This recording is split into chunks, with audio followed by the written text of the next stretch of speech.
بسم الله الرحمن الرحیم. د افغان ویاړ څیړنیز او فرهنګي بنسټ د ښوونیزو خپرونو درنو لیدونکو السلام علیکم ورحمت الله وبرکاتو. په دې هیله او تمه چې ټول بخیر یاست او د صحت جامې به مو اغوستې وي. دا د واده سره سم د دویم خپرونې لپاره راغلي وي تر څو تاسو لپاره دویم خپرونه چمتو کړو.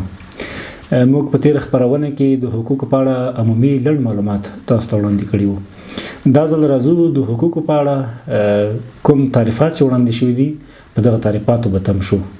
هیله ده زموږ خپرونه تر پایه وڅارئ او له نورو سره هم شریکه کړئ. لیدونکو تر اوسه حقوق پوهان په دې نه دي توانېدلي تر څو د حقوقو لپاره یو جامع کامل داسې تعریف پیدا کړي چې د حقوقو د کلمې ټولې معناوې د په هغې کې نغښتې وي. هر چا د خپلې پوهې د خپل درک مطابق تعریف ورته وړاندې کړی دی. د حقوقو کلمه په ډېر اندازه استعمالیږي او د استعمال موارد واقعا ډېر دي، خو لکه څرنګه چې ظاهرا ساده معلومیږي دومره ساده نه ده او په خپل ذات کې ډېره پیچلې او د متعددو معناګانو لرونکې ده. د حق کلمه د معناګانو له حیثه متعددې معناګانې لري او یو شان یا مترادف کلمې یا معناګانې نه لري. مونږ که لغات وګورو هر لغات مترادف کلمې لري یا معناګانې لري وبخئ، خو د حقوقو کلمه متعددې معناګانې لري، بېلابېلې معناګانې لري. مثلا که مونږ شفقت وګورو، شفقت مهربانۍ ته وایي، لطف ته وایي، مترادف کلمې ولرلې، معناګانې ولرلې، مګر د حقوقو کلمه د حق کلمه بیا د معناګانو له حیثه بېلابېلې معناګانې لري چې همدغه بېلابېلې معناګانو درلودلو یا بېلابېلو معناګانو درلودلو د حقوقو تعریف سخت کړی دی، پیچلی کړی دی.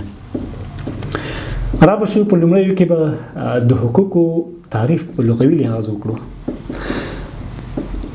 حق د عربي ژبې کلمه ده چې بېلابېلې معناګانې لري. اول حق د الله جل جلاله د نومونو څخه یو نوم دی.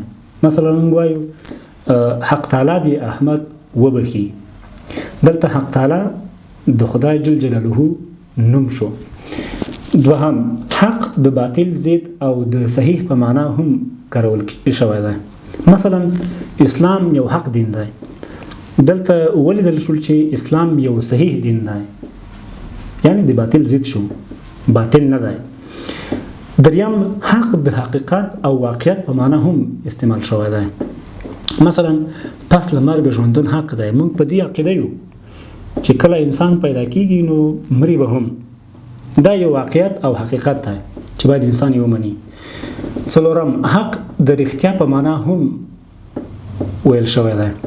مثلا محمد بالکل حق وایي، دلته موږ وایو چې هدف یې چی شو؟ رښتیا ویل. پنځم حق د ثابت او ښکاره په معنا هم استعمال شوی دی. مثلا د خدای جل جلاله ذات موجودیت حق دی.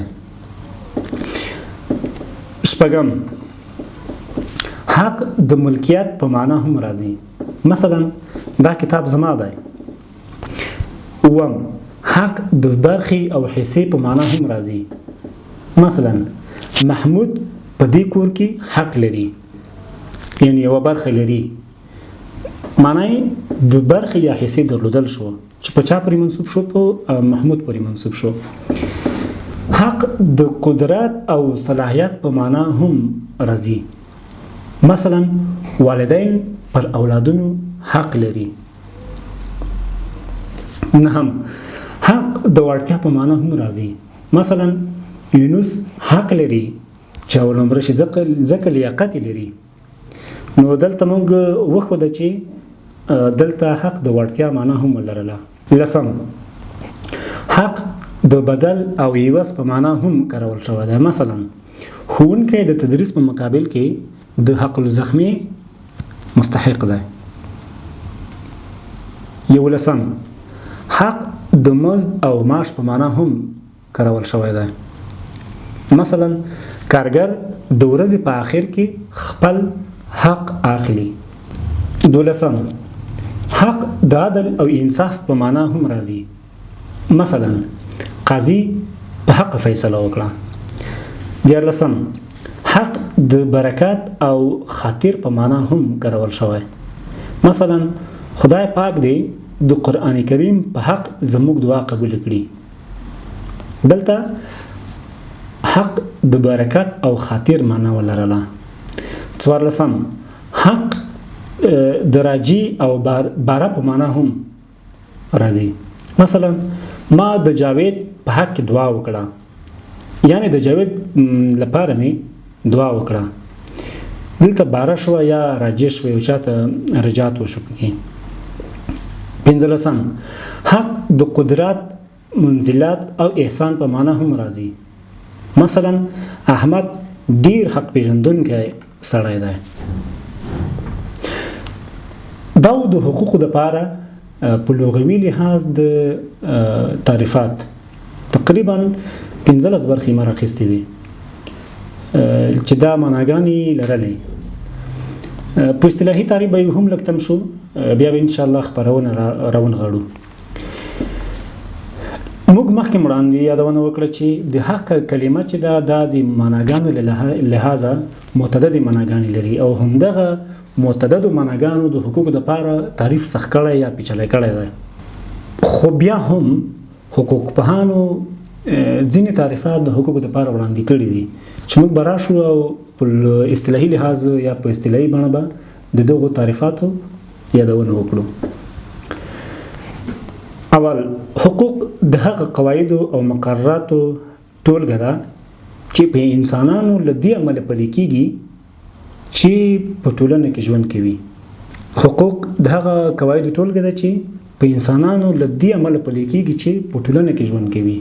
دا یو واقعیت دی چې حقوق او ټولنه یا حق او ټولنه دا یو بل سره لازمي ملزمي اړیکې لري، ځکه د حق ایجادول د ټولنې د اشخاصو لپاره وي. نو اشخاص اړ تر څو حقوق ولري، نو د دې په خاطر دغه تعریف د حقوقو لخوا ورته وړاندې شوی دی.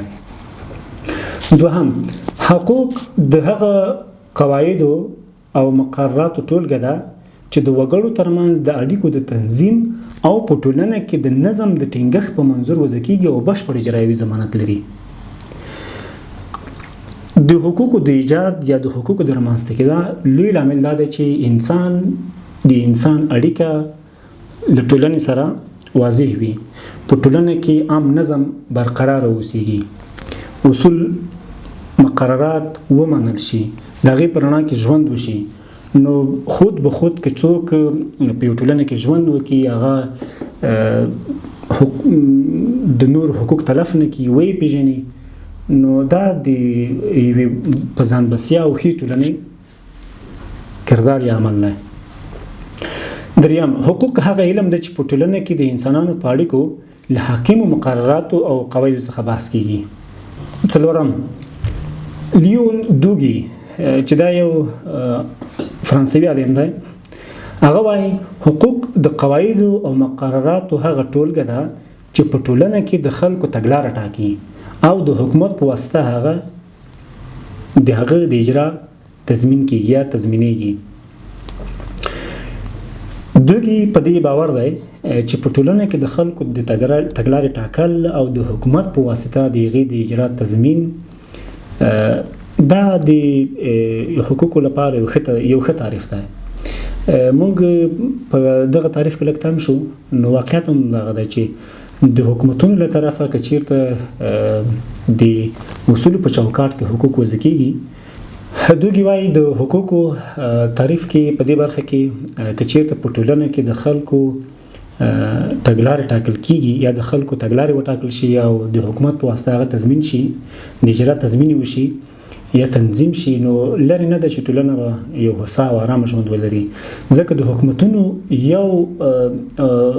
یوه دنده دا ده چې ولس ته ارامه او ښه فضا رامنځته کړي.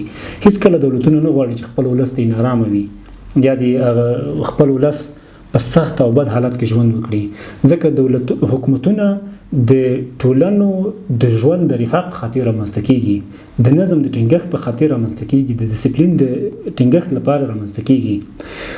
پنځم، حقوق د هغه قواعدو او مقرراتو ټولګه ده چې په ټاکلي وخت کې په ټولنه حکومت کوي. عموما هغه ټولنې چې د وخت پابند دي، هغه ټولنې چې وخت ته ارزښت ورکوي، حقوقو ته یا حق ته ارزښت ورکوي، وجیبې ته ارزښت ورکوي، طبعا د دغو خلکو ژوند آرام وي، اصولي وي. که یو څوک خپل حق وپېژني، د بل حق وپېژني، تلفي ونه کړي، سرغړونه ونه کړي، طبعا دغه انسان یا دغه ټولنه یو رفاه او آرامه ژوند ته رسیدګي کولی شي یا رسیدلی شي.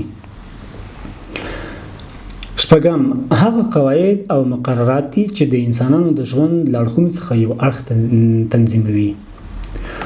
اووم، حقوق په ټولنه کې د خلکو د اړیکو د تنظیم او د ټولنې د نظم لپاره د وضع شویو قواعدو ټولګه ده چې پښتنی نظام له خلکو سره د شخص د اړیکو ښکارندویي کوي. دا د حقوقو دپاره